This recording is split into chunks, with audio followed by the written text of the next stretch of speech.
Well, good afternoon. Welcome, ladies and gentlemen. Thank you very much for coming this afternoon. My name's Peter Little. I'm Chairman of the Pilgrim People Brisbane Management Committee. We meet here every Sunday afternoon, normally at 2:30, but because of a special event today, we're starting at 2. We work very closely with Merthyr Road Uniting Church, and for that reason, I'm very pleased to introduce Reverend David Bush, the Minister for Merthyr Road Uniting Church, who will be our facilitator for the afternoon. Thank you for coming.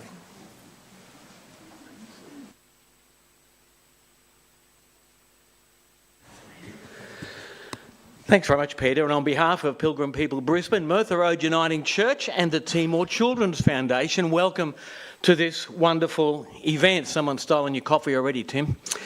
Not a great...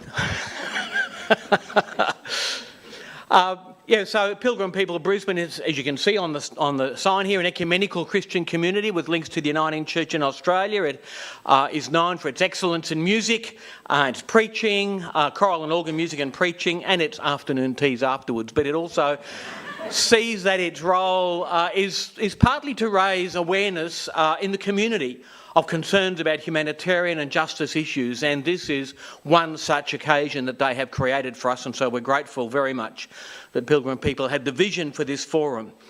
And for over 20 years, the Timor Children's Foundation, based in Brisbane, has been bringing direct aid and hope to children and youth in East Timor, Timor-Leste, which is one of our closest neighbours, as you know, but one of the poorest countries in the world.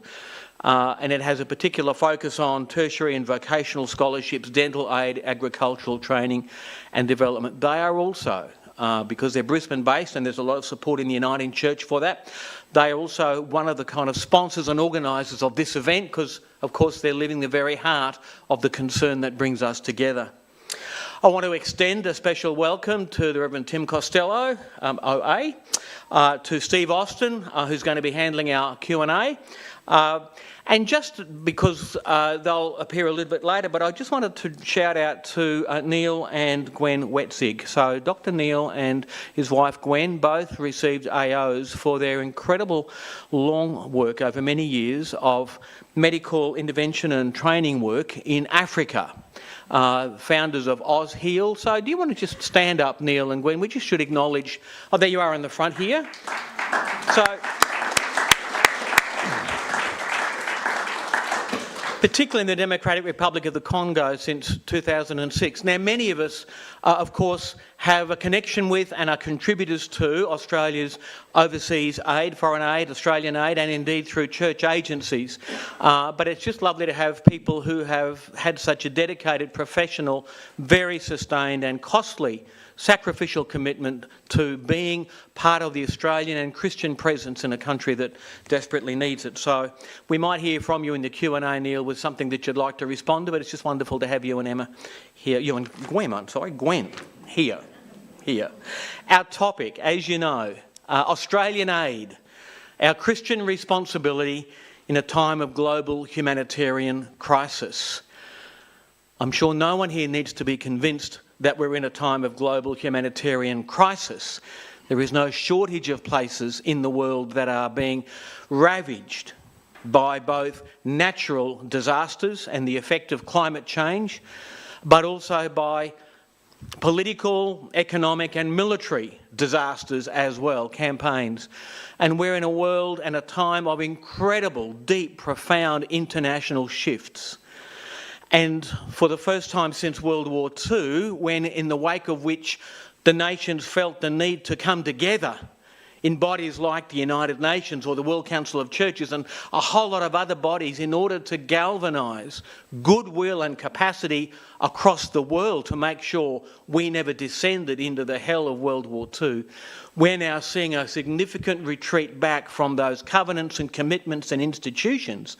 And the question of what is the responsibility of countries to one another in this global family has become a very acute and urgent question. I'm reminded of the African saying, when the elephants fight, the ants are the ones that get trampled.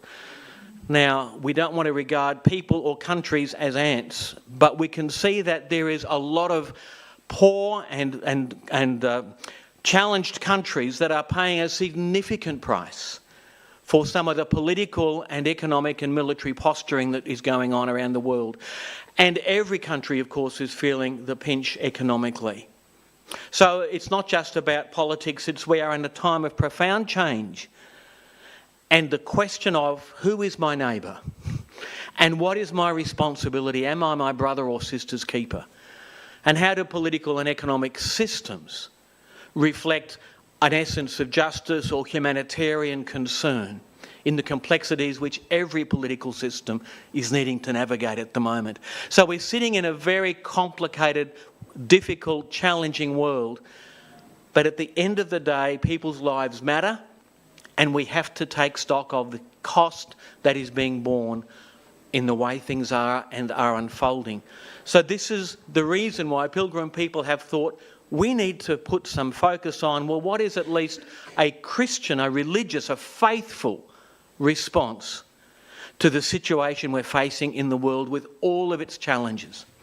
So, who better than to come and focus our thoughts and speak from experience and speak also of inspiration and of an informed theological and humanitarian worldview than the Reverend Tim Costello, one of Australia's most respected community leaders and a sought-after voice on social justice issues, leadership and ethics. So over many years, Tim has had an enduring concern and focus on how Western countries are reducing their aid to the global poor and Australia's response in the face of competing demands. This has been a perennial and constant concern of Tim, expressed through his whole vocational life. For 13 years, until October 2016, Tim was Chief Executive of World Vision Australia. He's now the Executive Director of MICA Australia and the Director of Ethical Voice, and other positions he holds, just in case those things aren't sufficient to galvanise his heart and head. Senior Advisor for the Centre of Public Christianity, Chair of the Community Council for Australia, Co-Chair of the Charities Crisis Cabinet, and Chief Advocate of the Thriving Communities Partnership. He's a spokesman for the Alliance for Gambling Reform, which campaigns for law reform to prevent harm from poker machine gambling. He has been named as Victoria's Australian of the Year. He was Victorian of the Year, was named as one of Australia's 100 National Living Treasures in 1997, and he was made an Officer of the Order of Australia in 2005. And perhaps just to note, a more recent award that he received relevant to today's theme.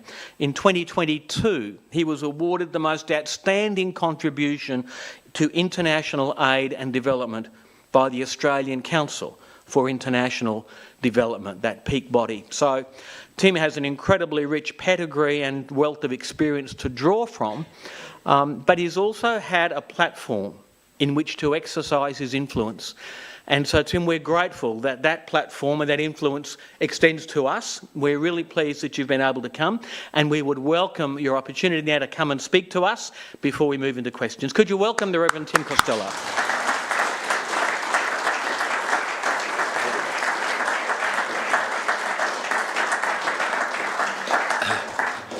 Well, thank you so much for that introduction. It was pretty much as I wrote it, really. And thank you for giving up your time to come out on a Sunday afternoon. I don't take that lightly. When you think about our lives, the only real thing we have is time. It's why when someone wastes your time, they're a thief. You never get it back. So to choose to invest your time and to give it up for morally serious issues, I applaud and don't take that for granted. Thank you for being here. I am often asked what drives me, and the answer is my Christian faith. I discovered that the first sermon Jesus gave, his hometown Nazareth, was quoting Isaiah. He quoted Isaiah more than any other Hebrew prophet. And in the sermon, he read the words of Isaiah, "I've come to preach good news to the poor." The signature of Jesus' beginning in ministry was good news for the poor. The bookend in the last teaching he gave, Matthew 25, before he's arrested, tried, crucified. Matthew 25 is that picture of Judgment Day, heaven and hell, sheep and goats, nations gathered, and people who are rewarded say, Lord, but when did we see you naked and clothe you? When did we see you hungry and feed you? And those memorable words, when you did it to the least of these, you did it unto me. The bookends of Jesus' whole ministry was good news for the poor. The prayer that we pray that he taught us, lots of spiritual things in it. Thy will be done on earth, thy kingdom come, forgive us our sins. But very concretely, give us today our daily bread. Profoundly concrete. Christianity has always been about body and soul, the whole person, never separating them. The church sometimes is parts of it tempted to use a leave pass when it comes to engaging with the world's poor. They'll say, but didn't Jesus say, the poor you have with you always? I'm into worship or missionary work or evangelism, and they're wonderful things. I believe in all of those. But yeah, there's a few like you, Tim, who are into the poor, but it's not my choice. Jesus said, the poor you'll have with you always. It's a fatalistic sort of throwaway line that becomes a leave pass. I think it's a wrong exegesis. I think that when Jesus said to his disciples, the poor you'll have with you always, he was saying, if you follow me, you'll have the poor with you always. Because my whole gospel is good news for the poor. It's feeding those who are hungry. It's caring for those who are naked and in prison. You're never going to escape, whether it's in your head or heart or giving. This claim, if you follow me, of the poor are with you always. Well, when we start to think of how particularly Western society has been shaped, it has been profoundly shaped by the Christian message. You only have to read a secular historian, Tom Holland, his book Dominion, The Power of the Cross on the West. Tom Holland was a Greco-Roman scholar, loved the gladiatorial big beasts of the Romans, Caesar, and the empire spreading. And then had this moment where he said Caesar, in his Gallic diaries that he published, boasts about killing 1 million Gauls and enslaving 1 million more.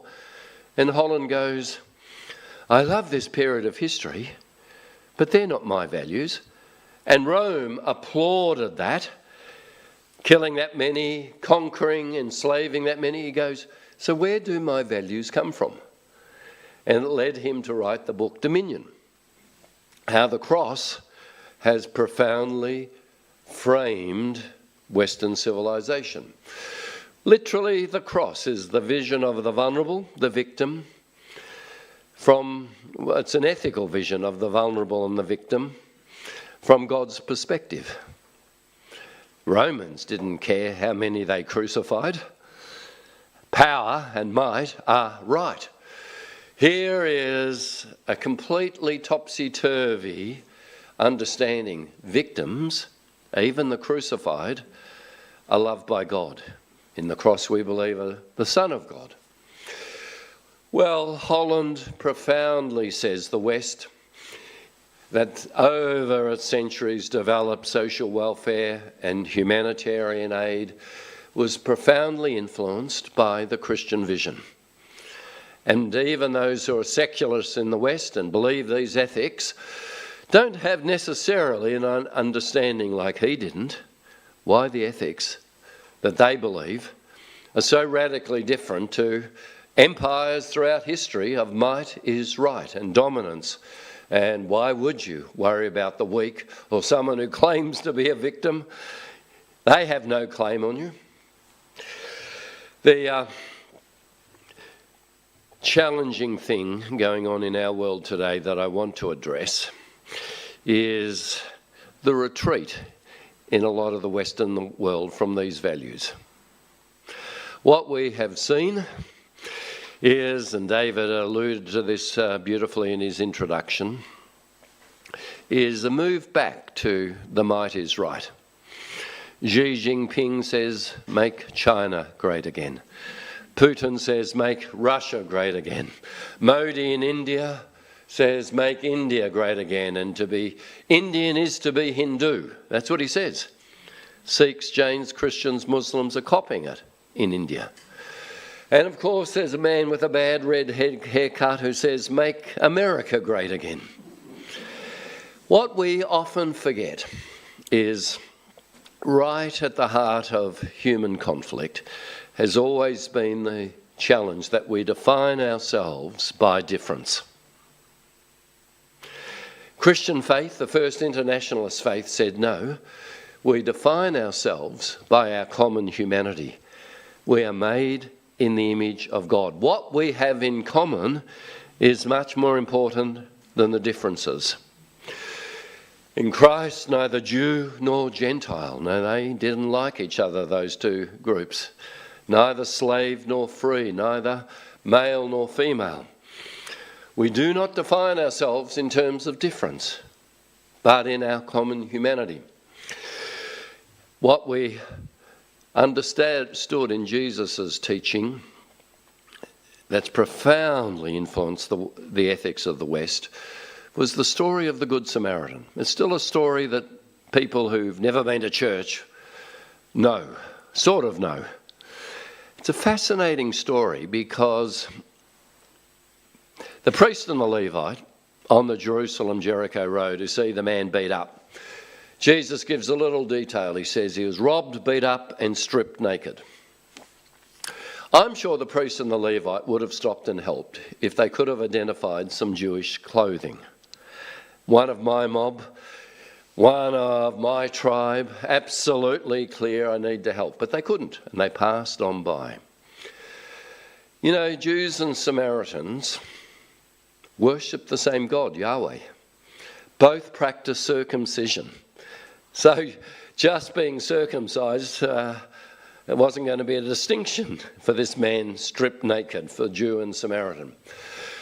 They both obeyed the Torah. The only real difference for these groups who hated each other's guts was that one worshipped in the temple in Jerusalem and the other in Samaria, Mount Gerizim. Freud calls it the narcissism of small difference. We actually often have explosive, irrational hate to people who are just a little bit different to us. The power of the story is the Samaritan couldn't tell. He's stripped naked. He didn't know he was a Samaritan, but he bends down, binds his wounds, puts him on his donkey, pays for his upkeep, and Jesus said, who proved to be neighbour? Common humanity, not difference. Not difference. The tragic thing we're seeing, starting in USAID with its cessation, and I was in Africa, and not in Congo, but I was in Uganda and Kenya back in March, in bush hospitals, literally when the tap was turned off by USAID. Clinicians in tears, sending away positive pregnant women who with ARVs can deliver a non-positive child.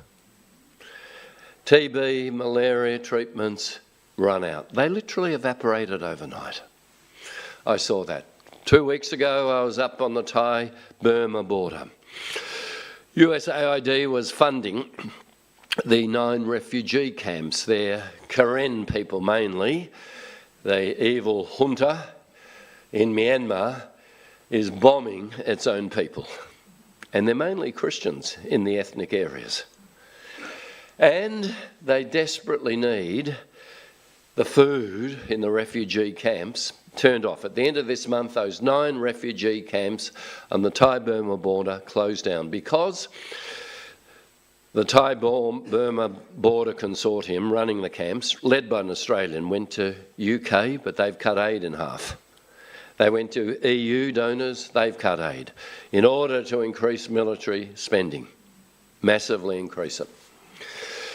The extraordinary thing is that with USAID having been basically abolished, the Lancet says it's going to cost 14 million lives in the next 4 years. Pro-life Republicans, many of them evangelicals, who haven't spoken up about USAID and the lives that it's going to cost. And we've seen the knock-on effect. I'm very proud that our government in its March budget did not cut aid. But we are seeing this trend. Our budget has already defence spending 10 times that of aid. That's more than in the Vietnam War, that gap. Back then it was only 7 times more spent on defence than on aid.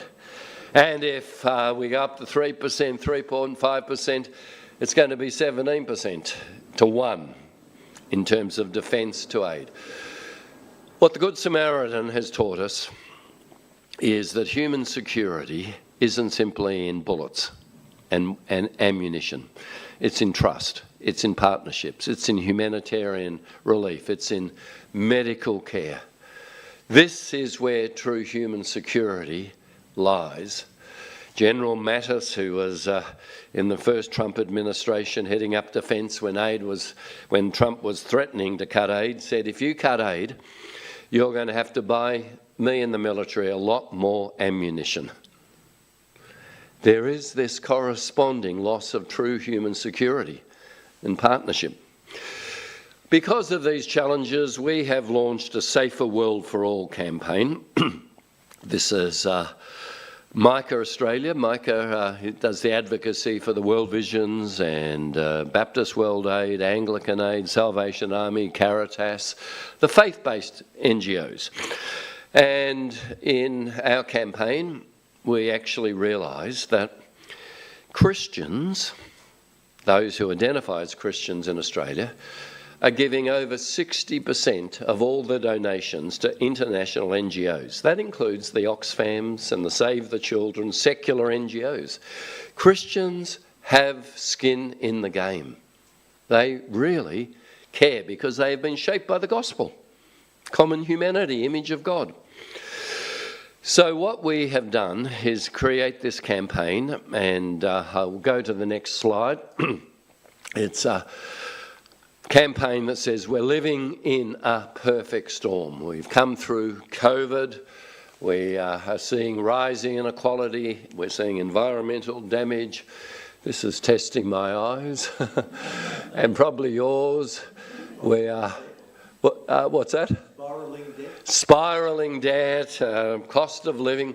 Here is a perfect storm, and one which causes a knee-jerk to say, well, let's just look after ourselves, forget the world's poor. If we go to the next slide, you'll see in Australian aid a decade of decline. I don't know if you guys can read this, but the overall graph of that figure shows that actually it's been going down.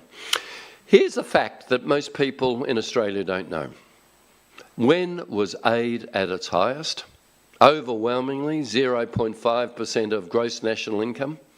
Answer, under Bob Menzies. When was aid first savagely cut? Answer, under Bob Hawke. We often think of aid as a left or right issue. It's not a left or right issue.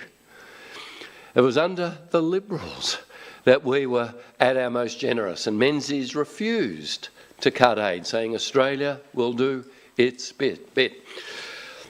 If we go to the next slide, we spend a tiny fraction of government spending on aid.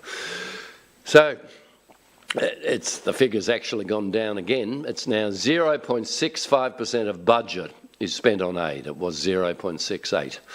That leaves 99.32% of our budget to be spent at home. 0.65% of our budget. Do you know what our spend was under John Howard? 1.2% of budget on aid under John Howard. That was continued under Rudd and Gillard. And we have now been smashing aid. If we go to the next slide, when you look at Australia's aid generosity in OECD countries, we're right down at the bottom of the table. That causes me distress. I love it when we win Olympic gold or Commonwealth gold, or we absolutely cheer because that's a reflection of who we are as Aussies. Well, this is the integrity gold. Who is being generous? And you see, we're right down the bottom of OECD countries. If we go to the next slide, we in A Safer World for All have started taking women pastors, Catholic, Uniting, Anglican, Pentecostal, Baptist, to Canberra each year. We're going next month, 50 women pastors. You know, over the years I've taken lots of church leaders who, curiously, usually happen to be men, to Canberra. Some of them are okay.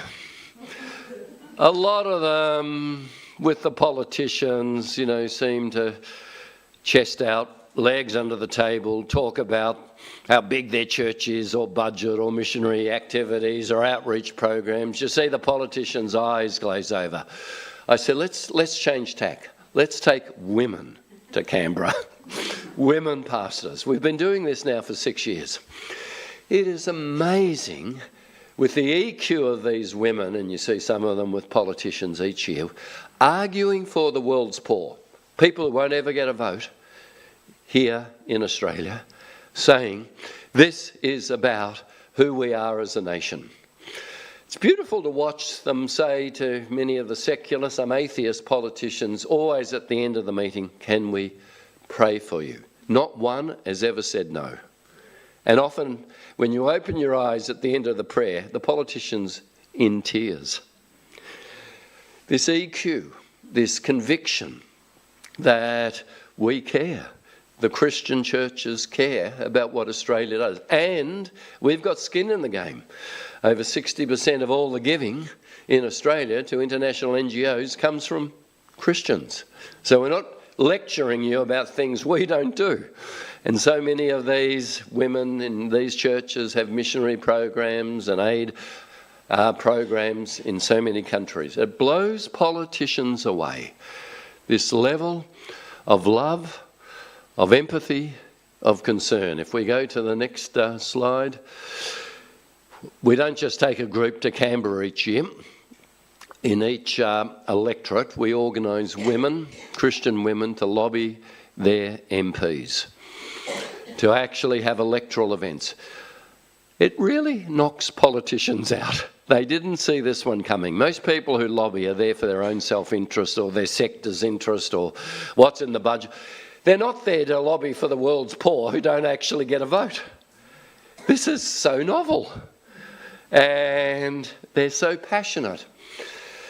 And the fact that, go to the next one, the fact that Australia, we do media events, the fact that Australia did not cut aid against the trend in the last budget, but increased it by $135 million against the trend of Europe, European governments and the UK government, I believe is because of this lobbying.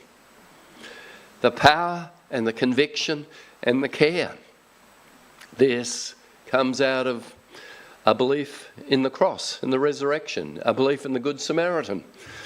This is right at the heart of good news for the poor, the signature message of Jesus preached in his first sermon.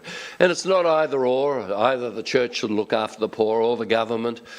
It's got to be both, and governments have been shaped by that. I think that's the last slide, is it? Yeah. Feel free to join us. You can see that church petition for a safer world for all. A safer world by saying we all long for a safer world. And it's not simply going to be in increased defence budgets. It's going to be in understanding true security comes from being humanitarian and caring and building relationships and trust with people. Well, I might finish by saying that when I was in Uganda and Kenya, those bush hospitals, seeing clinicians, Kenyan and Ugandan in tears with USAID disappearing overnight, I was then pretty shocked to come back and hear Elon Musk, who led that campaign in the interests of saving American dollars, to say on Joe Rogan, the great weakness of Western civilization is empathy. That's what he said. The great weakness of Western civilization is empathy. We just have to look after ourselves, he was saying. I would say, because of the cross and the Good Samaritan, the great strength of Western civilization is empathy. That has been the signature of the Christian faith, saying we're not going to measure difference, we're going to see what is common in our humanity. You know, a lot of people were very surprised a number of years back that the EU won the Nobel Peace Prize. Do you remember that? And a lot of people said, why would you give it to the EU? I'll tell you why. Because 2 world wars that we got dragged into came about because European nations hated each other's guts. That's why. Their nationalism led to 2 world wars. The EU, in giving them an identity above simply nationalism, has brought peace. The incredibly important understanding for us as Christians is that the gospel lifts us above. Seeing difference, organising around difference, I often reflect on how the last question the disciples got to ask Jesus, Acts 1, 6 and 7, before he ascended to heaven. So you'd make it a good question. It's the last question you've got. You know what they asked?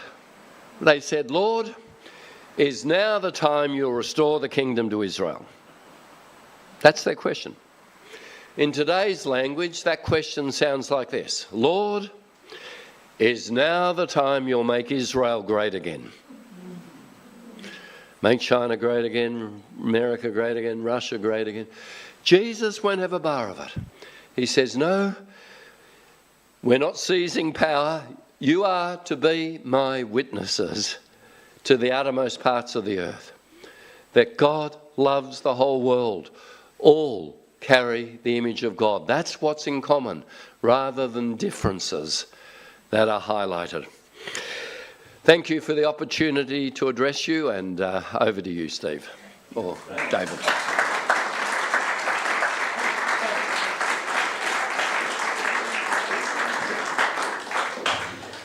Thank you very much, Tim. It's given us a lot to think about, and we're going to have a lot more to think about now. We're going to have a Q&A session for some time, and to facilitate that, it's great to welcome my former ABC colleague, Steve Austin. Steve's one of Brisbane's most accomplished and respected broadcasters in a long and distinguished career. He's covered a wide range of public affairs programs involving many thousands of interviews, and he's currently host of the highly respected Mornings with Steve Austin on 612. I read all of that as well, just like you sent me. So Steve will come and he'll start the Q&A, and then we'll have a roving mic for you to invite questions, which Steve will facilitate. Welcome, Steve, to the stage.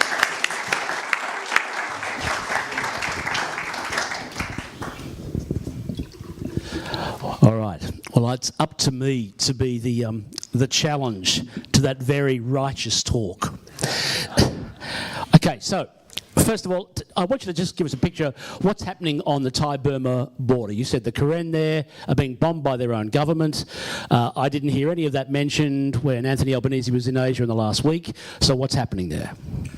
So in February 2023, Aung San Suu Kyi and the NLD won a massive victory at the end of 2022. 1st of Feb 2023. Democratically. Right. Overwhelmingly. The military junta ran a coup on the 1st of February 2023. hundreds of thousands resigned from being teachers and doctors and nurses and literally took up resistance. It's known as the People's Defence Force. They joined with what's called the ethnics. 40% of Burma is ethnic and largely Christian. It's one of the most successful missionary fields in the world. The Kachin, the Chin, the Karen, the Karenni, they are nearly 100% Christian. So the NLD and their MPs fled to Thailand. I met with some of them 2 weeks ago. There are 150 of those NLD MPs who are part of that democratic government after the coup fled to Thailand.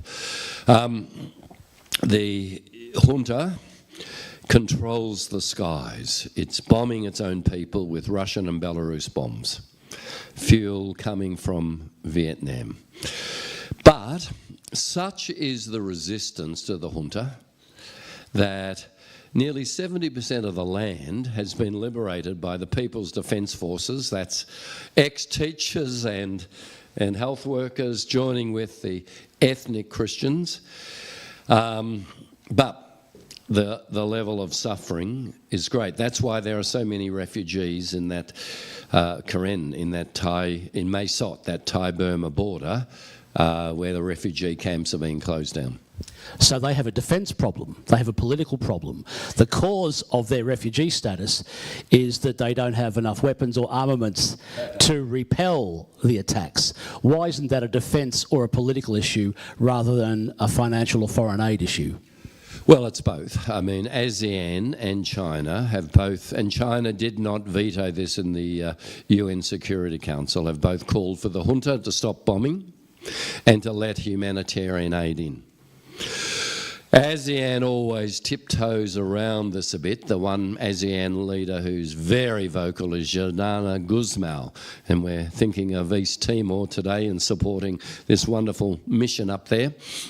He has been the loudest voice, saying ASEAN must do more.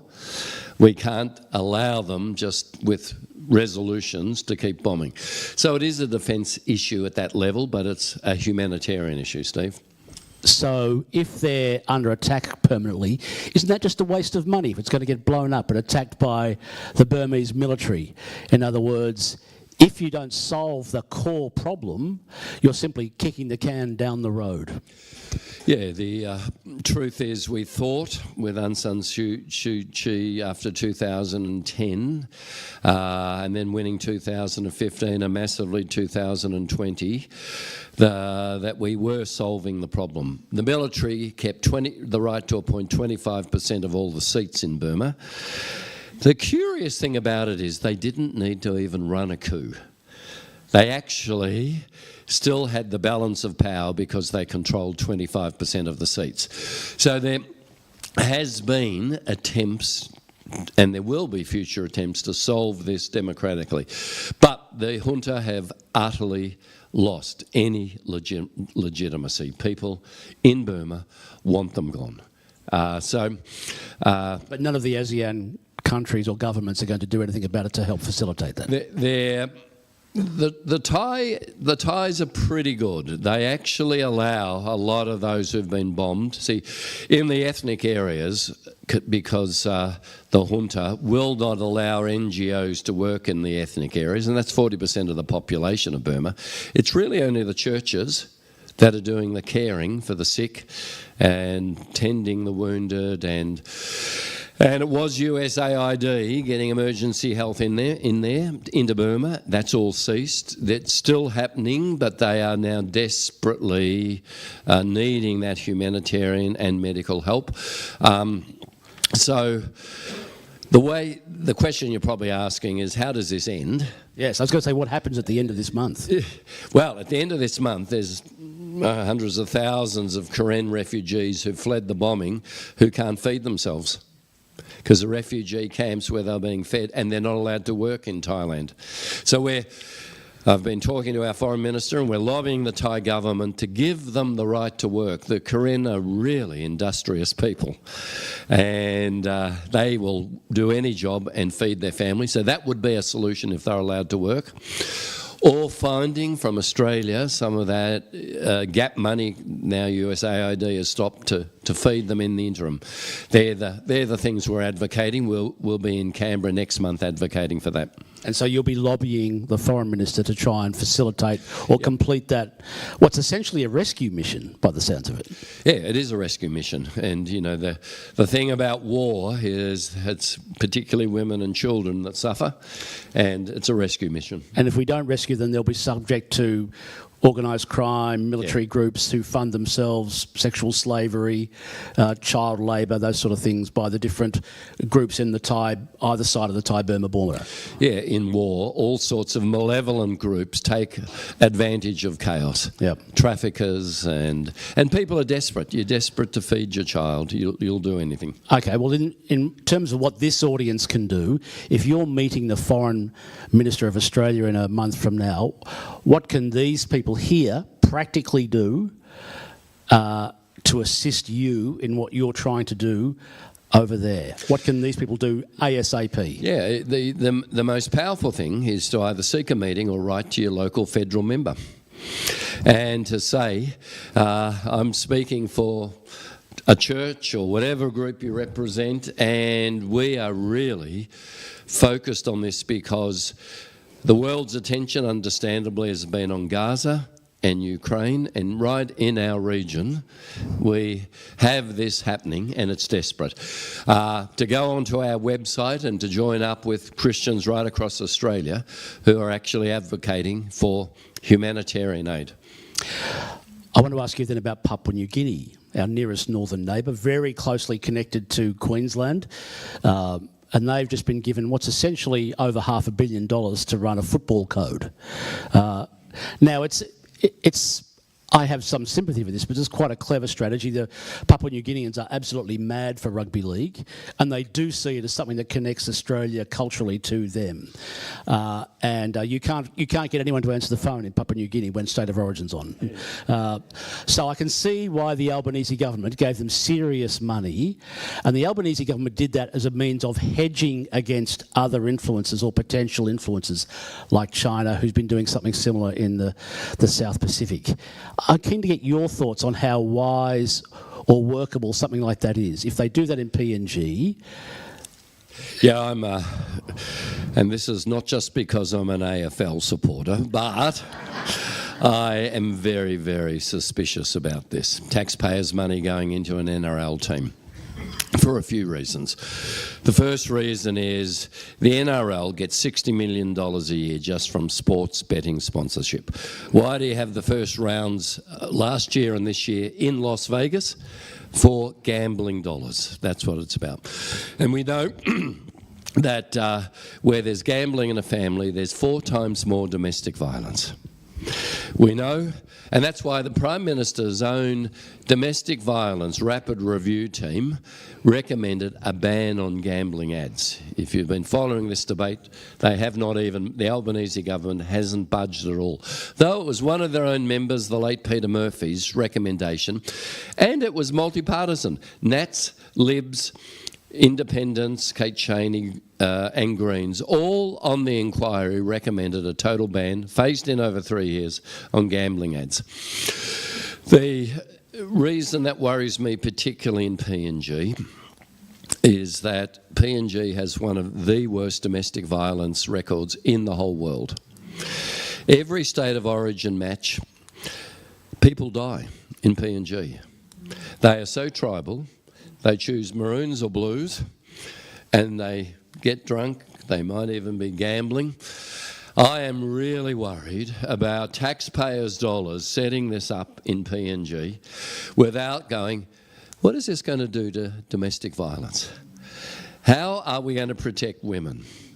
Why, if we were banning the gambling ads of NRL, I would certainly soften my objections about $250 million of taxpayers' money for a PNG team. But it will be fuelled by gambling ads in PNG.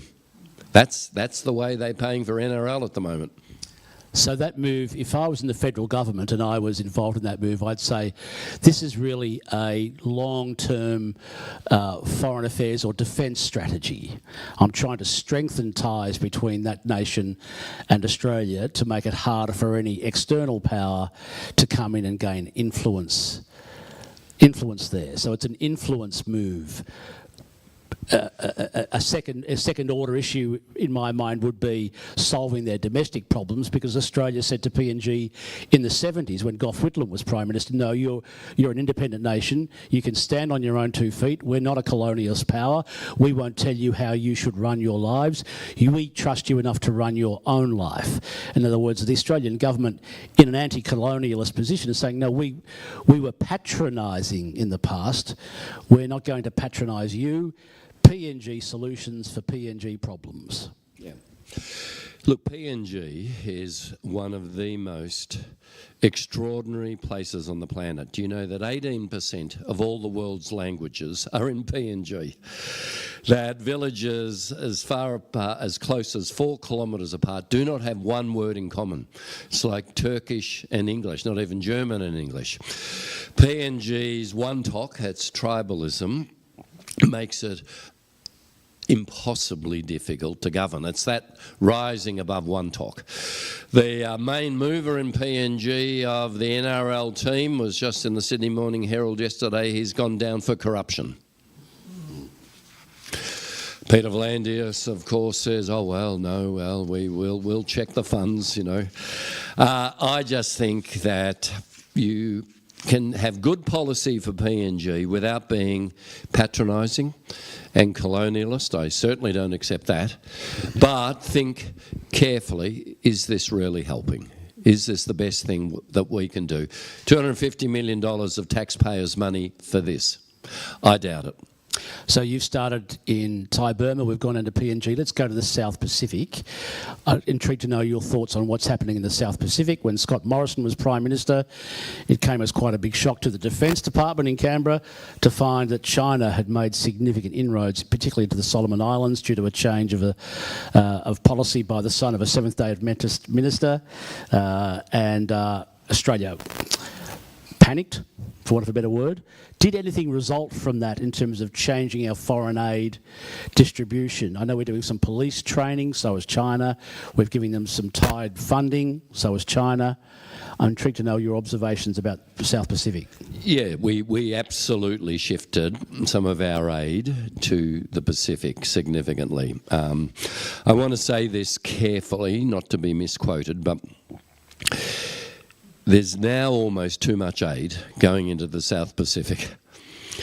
The competition between China and Australia for security and political control means far too many football stadiums and all sorts of other things are getting built in the South Pacific. I would, and we'll be advocating for this, rather see our aid being shifted to the ethnic areas in Burma, to potentially East Timor, and there are people here who know East Timor better than I. We know a bit about this at MICA. Each year in December we bring 60 young emerging Christian leaders from 16 South Pacific nations to Australia, and we train them in advocacy. They meet politicians, and DFAT funds this program. $1 million. I mean, if you want to do something in the South Pacific, it's not hard to get money out of DFAT. It's actually driven by this security need. Literally, I think the South Pacific is sort of saturated with aid. I think it's at saturation point, and we need to think again beyond simply we've got to give more because China might. So foreign aid is actually under DFAT's budget, isn't it? Foreign aid and trade. But should it actually be seen as a different category for the Australian government, part of the defence strategy? In other words, the best defence is having, fewer enemies. So in other words, have good friendships that are maintained, that are lubricated.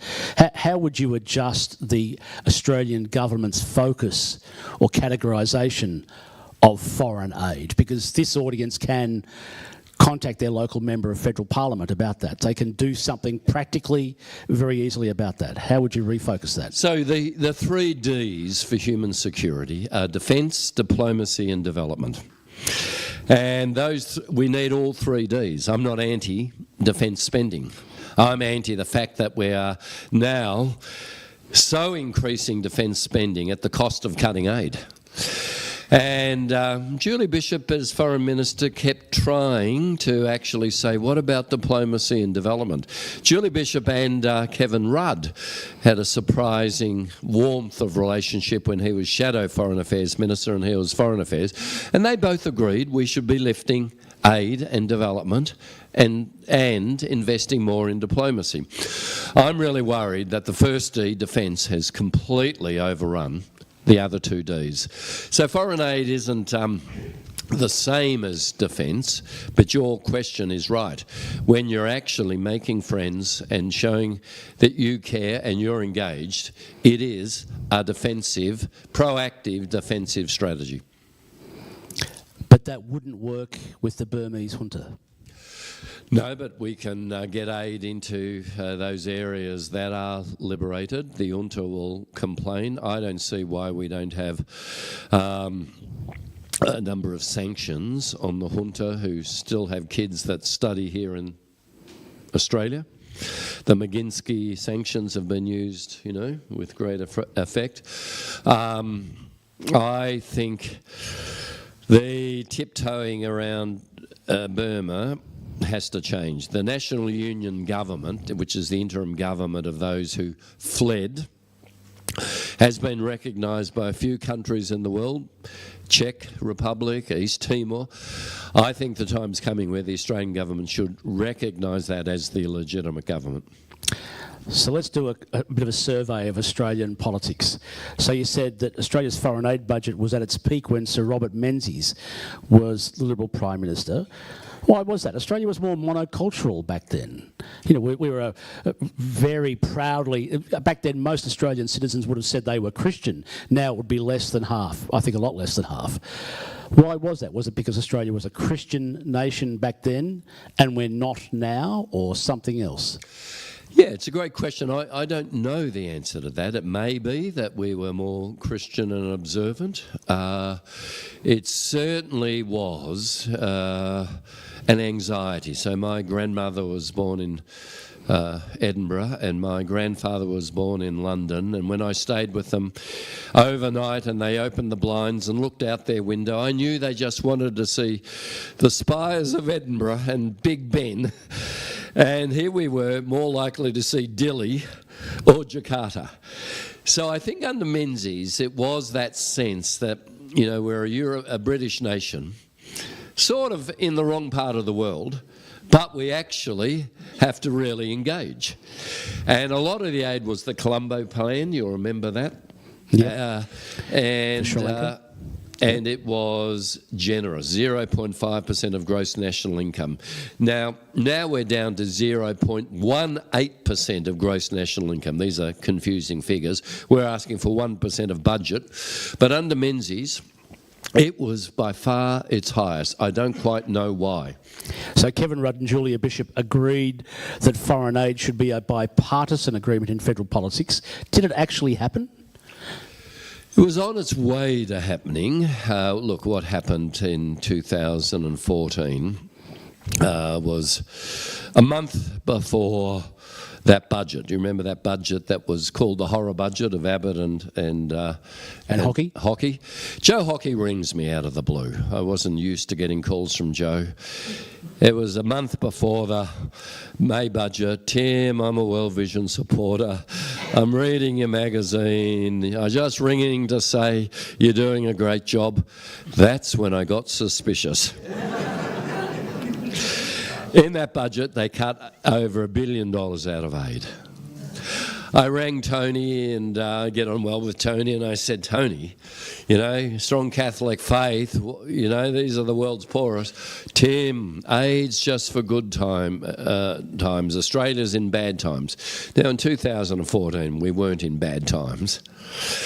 So the Bishop Rudd agreement to lift it back to 0.5%, which was Menzies levels, died in the 2014 budget. And as a percentage, we've sort of been going down ever since then. So I read the Hansard at that time, and they said their aim was to reduce the growth of the budget. And so he said specifically about age, quote, "The age of entitlement is over. It has to be replaced not with an age of austerity, but with an age of opportunity." So did any opportunity come?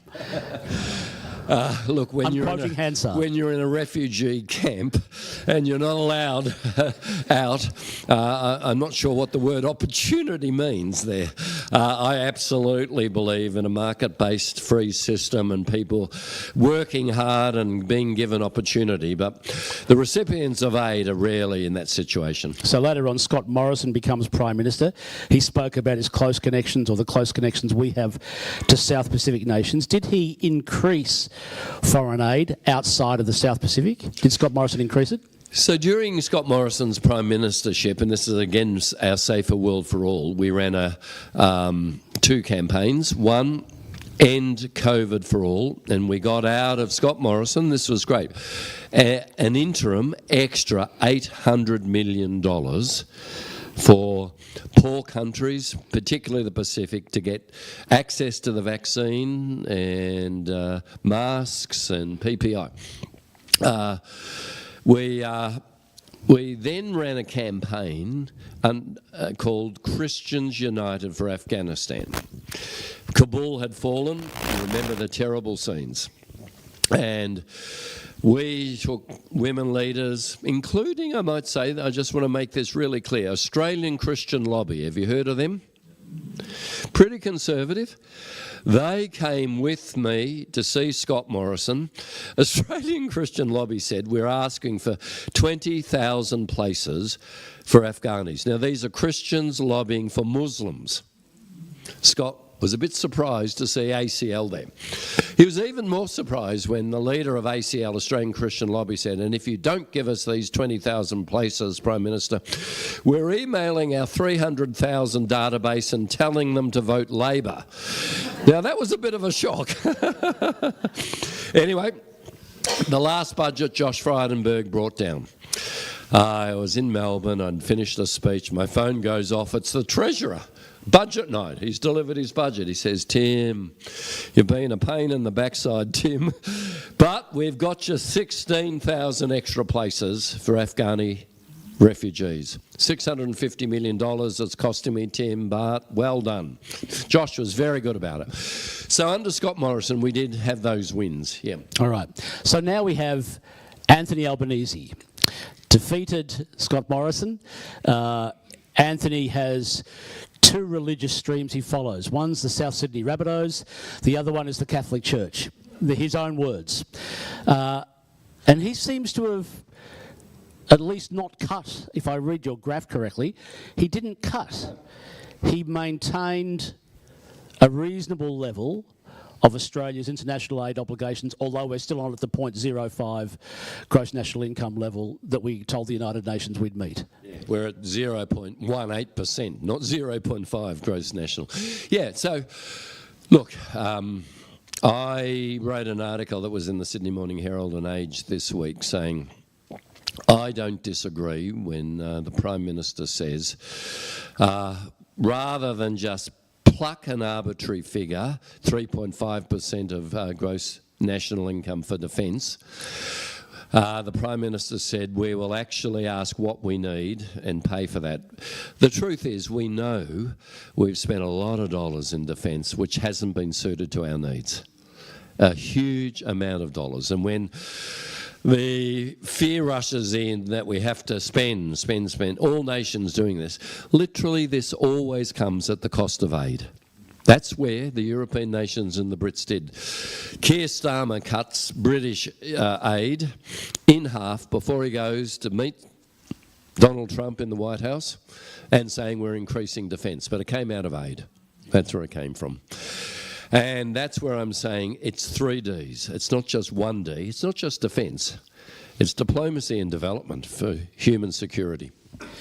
Here in Australia, we have what looks like economic stagnation. We have dramatically, worryingly increased of homelessness at home, really quite substantial sort of grassroots problems of caring for our own citizens while we do all this as well.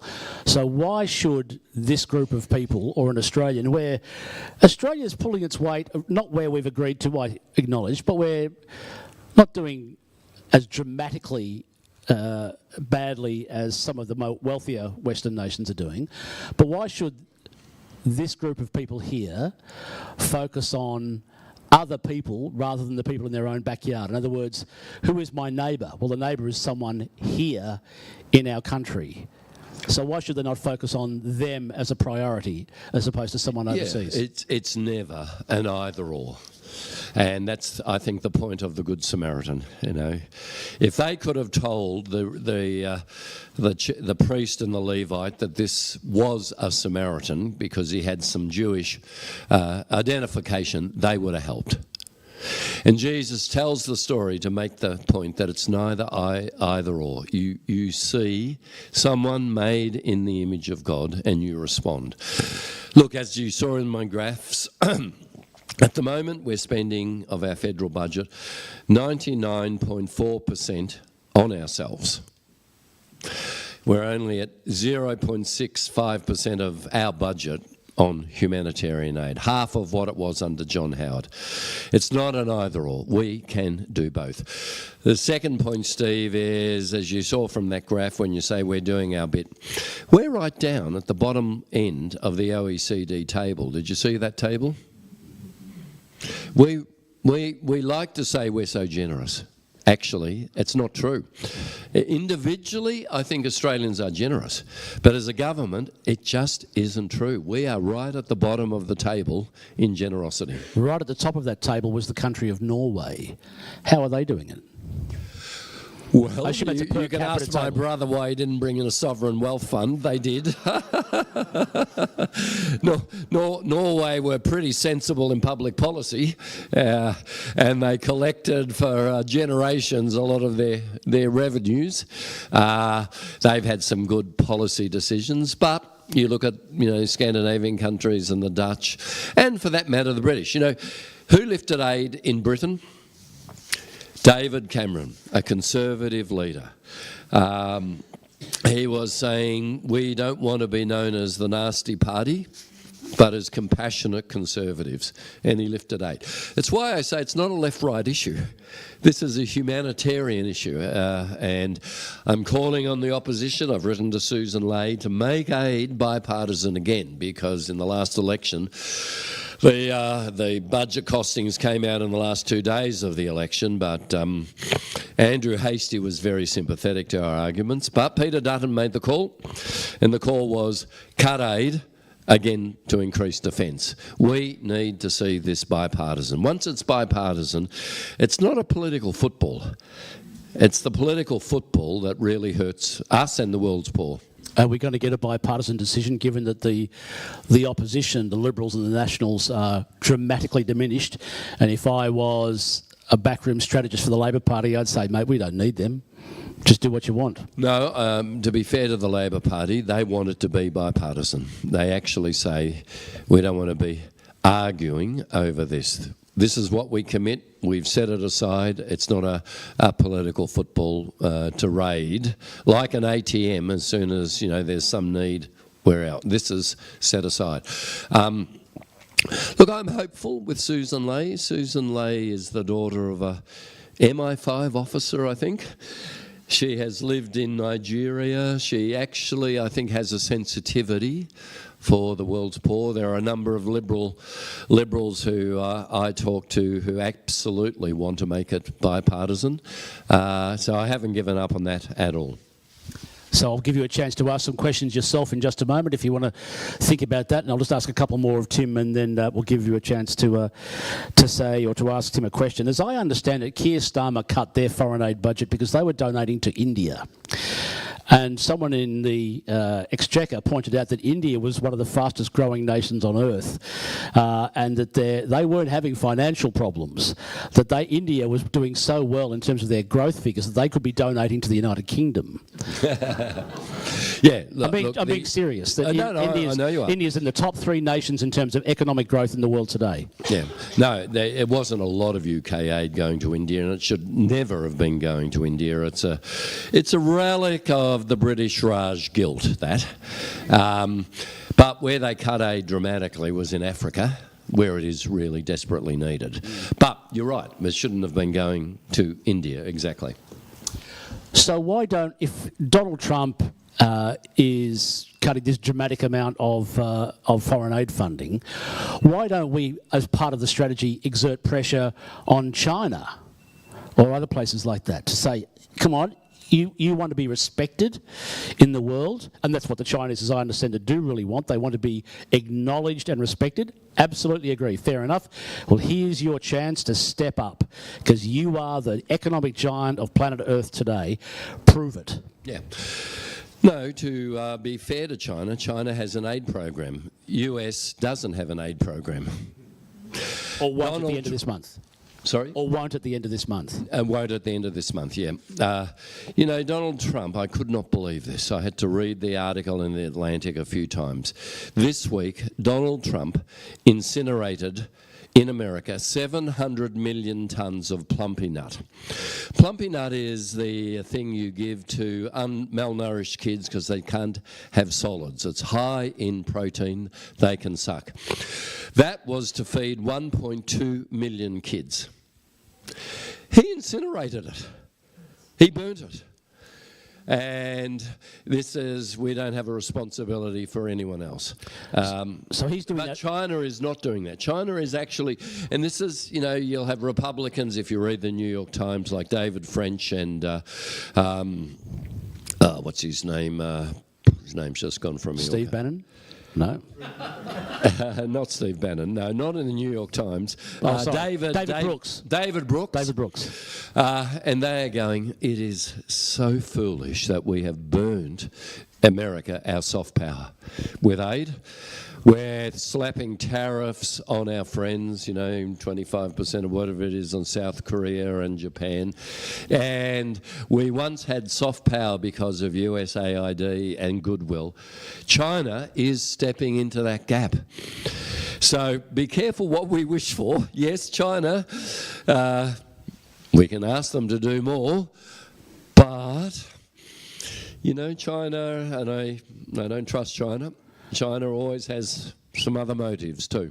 So in Donald Trump's scenario, he's looking at his right flank, the MAGA movement, the Republicans, who for the last generation or two have seen poor Arkansas white boys sent to fight overseas, get killed, come back, maimed, killed. No one ever says thank you. Everyone always blames the Yanks. The neocons say, it doesn't matter, it's America alone, we can do all this. And Donald Trump comes in and says, the neocons are wrong. I'm going to make sure that your children live to be 85, and they can do it by having a job here in Australia, here in the United States. In other words, Donald Trump is responding to a legitimate social pain, that they are sick of fighting other people's wars. Hence J.D. Vance's comments about Europe recently. J.D. Vance is a classic case in point. Grew up in the wrong side of the mountain, and only because of a loving grandmother who kicked his butt said, get out and get an education and make something of yourself. Because everyone else is either dead from heroin or dead from poor health or dead from war. If I was Donald Trump, I'd be saying, who votes me in? Yeah, it's, again, neither either or. There's absolute truth in that scenario. I think Clinton allowing China into the WTO has meant that China's rise has been at America's expense. David Brooks wrote a piece in the New York Times this week saying, China understands about the best talent. It's invested in universities. It's invested in technologies, particularly AI. It's invested. Whereas Donald Trump is sort of looking to the industries of last century, the fossil fuel industries. He has given, David Brooks, Republican, saying he has given China a massive free kick here. Look, with globalisation, my view is there is no question that globalisation and the world in countries with their comparative advantage, working on what they do best and trading, has lifted the whole global wealth. Globalisation did that. What then failed was that once you've lifted wealth, it's the job of national governments, once the wealth has come into your country, to decide how you redistribute it. American governments didn't redistribute it to those Arkansas boys you're talking about. They failed profoundly. They allowed the inequality to blow out. So saying all the evils of globalisation, actually, that is just a synonym for comparative advantage and free trade. It does lift global wealth, no question. But if you fail at the border to redistribute, you're going to have that MAGA base, absolutely. All right, now's your chance to ask Tim a question. We do have a roving microphone, so if you'd like to put your hand up, we ask you to ask a question, please, if you wouldn't mind making your statements to your friends afterwards. So if you have any political statements to make, don't make them to Tim. Ask a genuine question, please. I'm used to people making statements, so I'll cut you off if you do. So please, first question, give us your name and your question for Tim Costello, please. Sure. Terry Ayling's my name, from the Charter for Compassion. Tim, we're inspired by the campaign for a safer world for all, and the generous giving of many in our churches, and the effective advocacy of emotionally aware women. However, many of us have left churches because we reject their often male leaders who seem no less committed to the cause, make our churches great again. How do we convert those mocker churches with the message of good news for the poor? So that's a good slogan. That's a Macca slogan, make our churches great again. Yeah, look, we know that any institution that came from the last century is in trouble. In terms of trust, whether it's the church, the military, trade unions, political parties, you know, more people in the last election voted for neither Labor or Liberal. In once what was a trusted two-party system. And the churches have been part of that, some of it terribly self-inflicted. The Royal Commission, which wasn't just in the churches that people think it was that, but it was Scouts and it was a lot of other institutions, but churches absolutely failed. What we're also seeing is what's called the quiet revival, and it's not getting a lot of attention, but there are a lot of Gen Zs who are looking at their future, at the values of my generation baby boomers and going, that's pretty hollow, and they're turning back to church. The quiet, not revolution, the quiet revival it's called. It's quite surprising to see many Gen Zs turning back to say where is meaning and faith is important and reconnecting again. And we're seeing it in European countries, in the UK also. So that does give me some hope. You know, I always say that the church's respect will depend on how much the church understands Jesus. You ask people outside the church and their problem's not Jesus. You know, here is Jesus who does the most radical teaching, like in the Sermon on the Mount, love your enemies. If I could give our Lord some humble advice, I'd say that's completely over the top. Love your enemies. If you'd said, Lord, avoid your enemies, that's useful. I can work with that. If you'd said, tolerate your enemies, that would stretch me. But love your enemies, really? Apparently Jesus believes even our enemies carry the image of God. And love can transform them. That when I'm approaching any human, I'm approaching something of God. So I think when the church understands Jesus, there's hope for the church. That's how I'd put it. Another question, please. Gentleman up the back, I think, right? Thank you very much. My name is Mark McKeon. We volunteer at a small charity that helps export surplus medical and school supplies to Timor-Leste and PNG and around the Pacific. And I was wondering if you could comment on the targeting of government aid at projects favoured by politicians, such as NRL teams, and those projects that are grassroots favoured, like local hospitals and food aid. Yeah, look, one of the difficult things for NGOs, and I ran a very big one, World Vision, is that a lot of the aid dollars would go to private contractors. Now, to be fair, NGOs don't build highways and big things that private contractors can galvanise and do.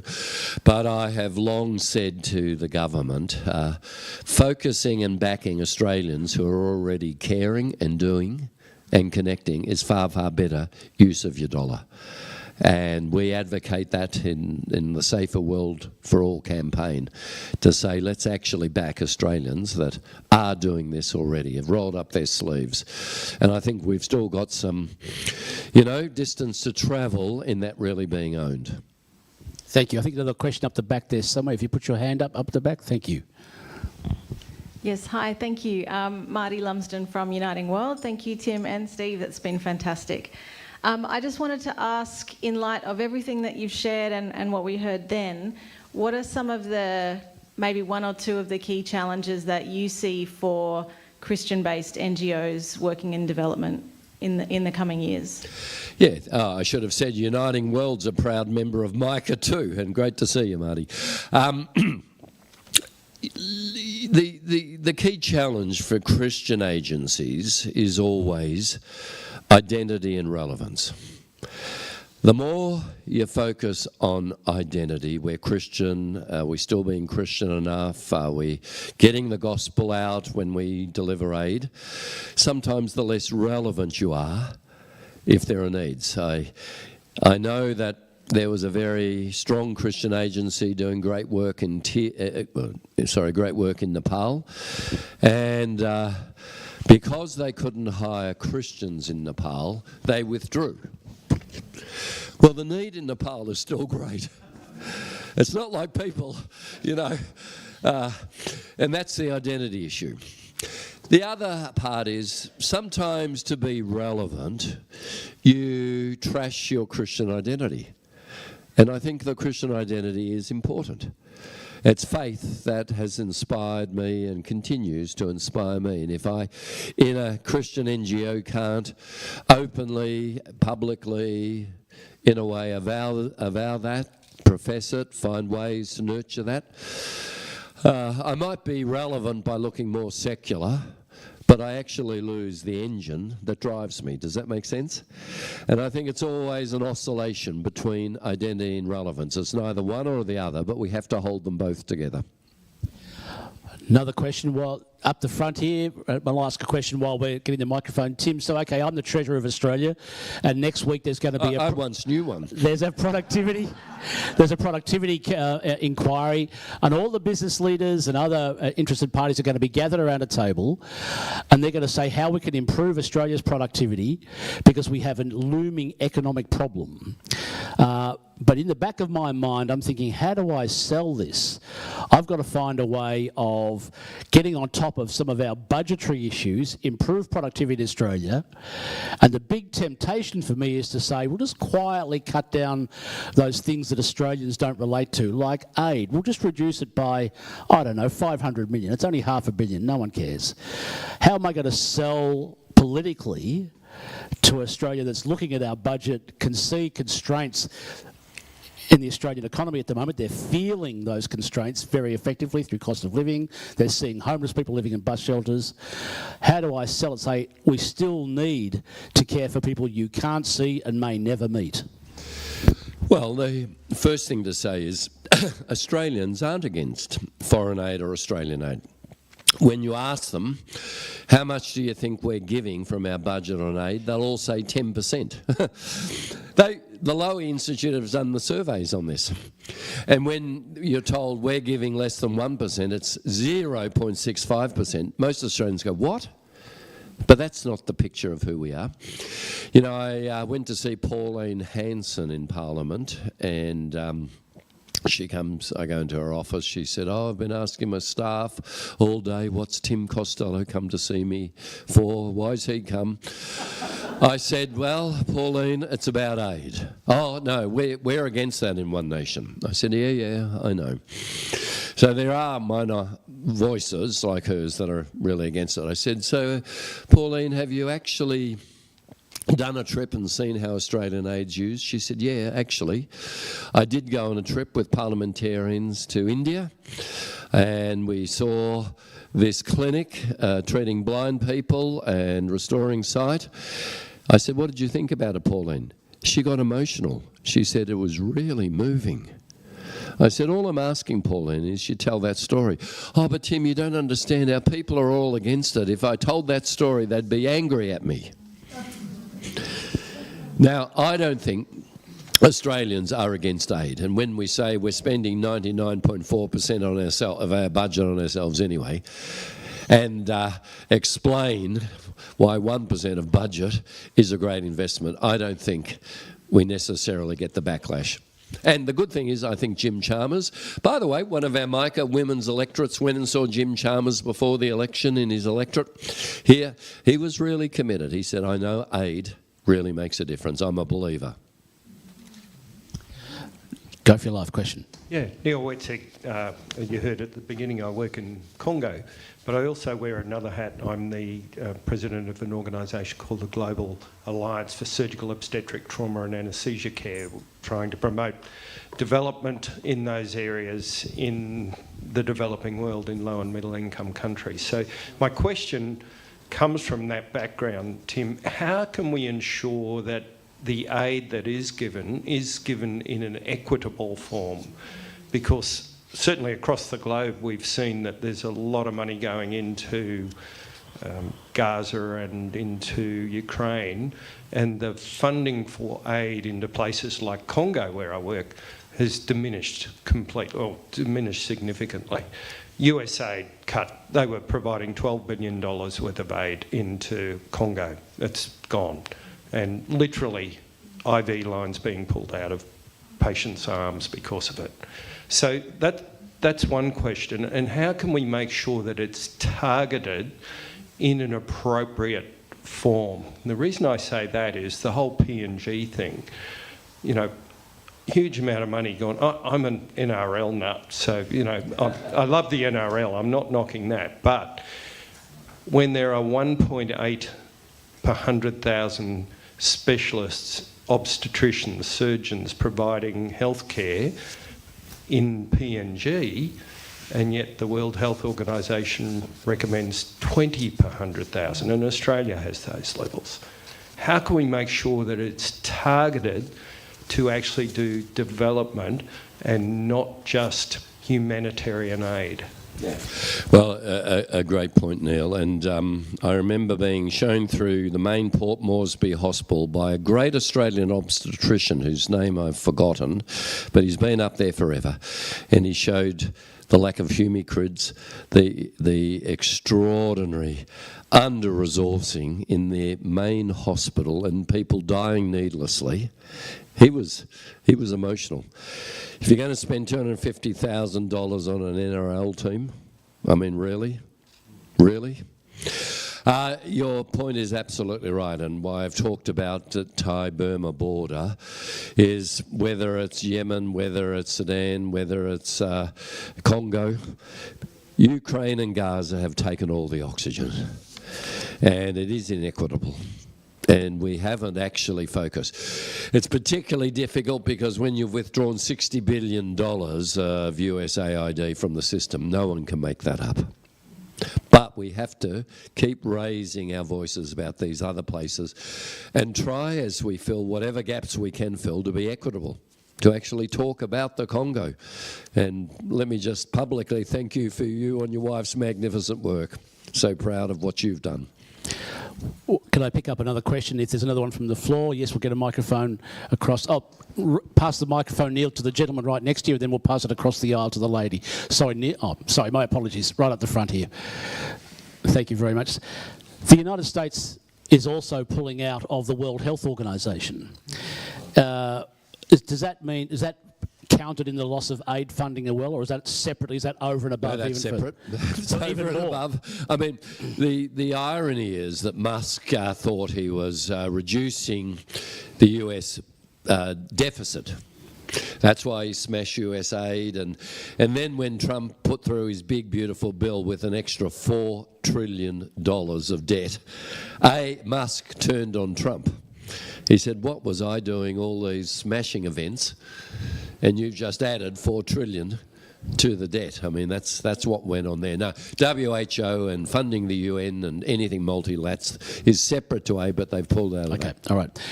Ross. Actually, my question has just been partly answered, but I want to say before I'm cut off, I've been inspired by what I've heard. Doesn't mean, though, that all the answers have been provided. And I would like to ask you, if you were the Prime Minister or the Treasurer, and I know you have connections in this, Well, let's say had. would you increase the taxes? Yeah. Or would you reduce the spending in other departments? Or would you increase the debt to increase foreign aid? And I want to say to you, I am really troubled by the fact that you say we are spending 99% of our GDP on ourselves. I would put to you, we are wasting money. We're not spending it on ourselves, we're not spending it on foreign aid. I would use energy as a good example of where we as a nation are just wasting billions of dollars. So we're not spending 99% on ourselves, we're spending less and wasting an unknown amount. So what would you cut? The three questions of the budget, though. Yeah. Tax, spending or debt. Thank you. Yeah, the truth is that aid is always the ATM we go to justify any cut. When you make a valid point, there's any number of other areas we should be looking at. Totally agree with that. When I say spending 99.4% on it, I'm not buying into how much of that is wasted, but you've got to be right. You've got to be right on that. I'm just saying, why is aid? Well, Nixon put it famously, there ain't no votes in aid. Why aid is cut is because the people who are affected don't get to vote. They're our neighbours who are the world's poorest. That's why it's always the easy target. Look, your broader question, I think our tax mix is far too reliant on income tax. We've got to actually, do that. I think there's no doubt many areas of wastage. I won't go through my, pet hate list. I do hope that now, for the first time since John Howard, with a government that's got a second term, they spend a bit of political capital. Hawke and Keating, backed then by Howard and Costello, actually did reforms that this nation needed. That's the truth. And we need that sort of reform, not tinkering at the edges in this second term. One more question, madam. Thank you. Tim, I was a Uniting Church minister in that little town down south, at North Balwyn actually, and the local MP at the time was Petro Giorgio, a good guy, and we had some very strong social justice committees, and they were getting a bit frustrated about, their lobbying didn't get very far and so on. So I asked Petro about it, and Petro said, just keep doing it. Do it over and over and over. Lobby them. The politicians get thousands of different requests of all different sorts all the time.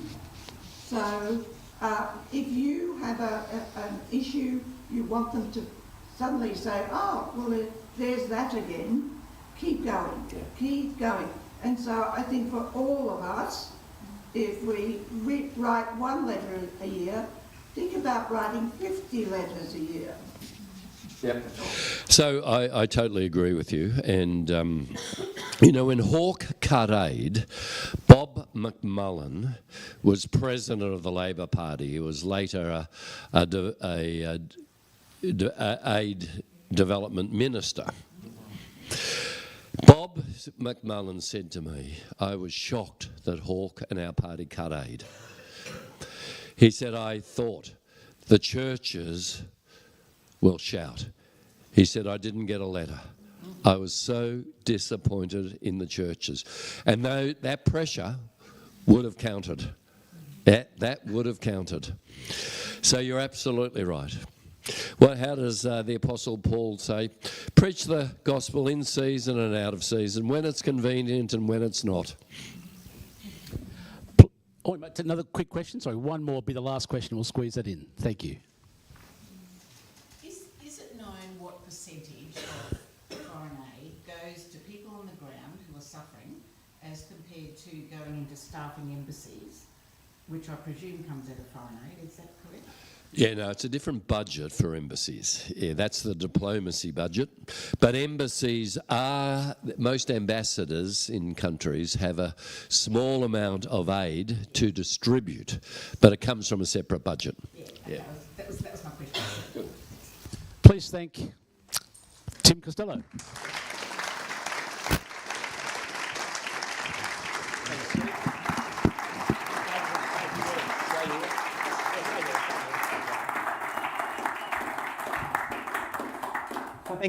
Thank you so much, Tim, for all that you've shared. Thank you, Steve, for your interrogation and raising a whole lot of issues. And you're right, there are no white hats and black hats, and it's a complicated issue. And the principles, the righteous speech that Tim began with, does need to find granular application in the realities of the world, and you've really taken us into some of those places. Thank you, Steve, for doing that. So would you also extend your thanks to Steve Austin?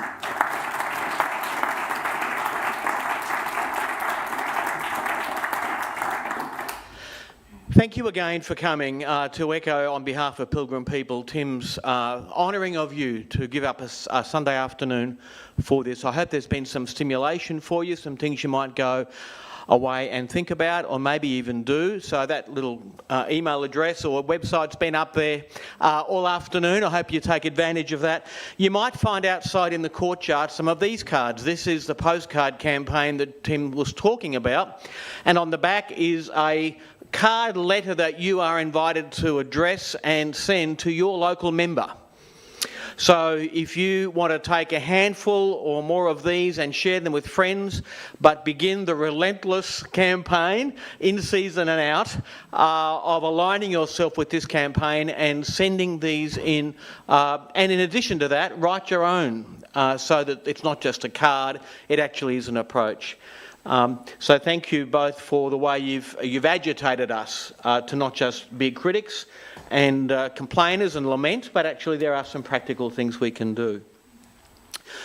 So we will close proceedings there. There is a wonderful afternoon tea, I believe, outside. Peter, that's a bit unusual for Pilgrim people, but we do get fed. And there is more information about Pilgrim people and the Timor Children's Foundation in the courtyard. Please have a look at that and check them out and pick up some literature from them. And so can I just say go with blessing, and thank you so much for coming, and enjoy further conversation in the courtyard.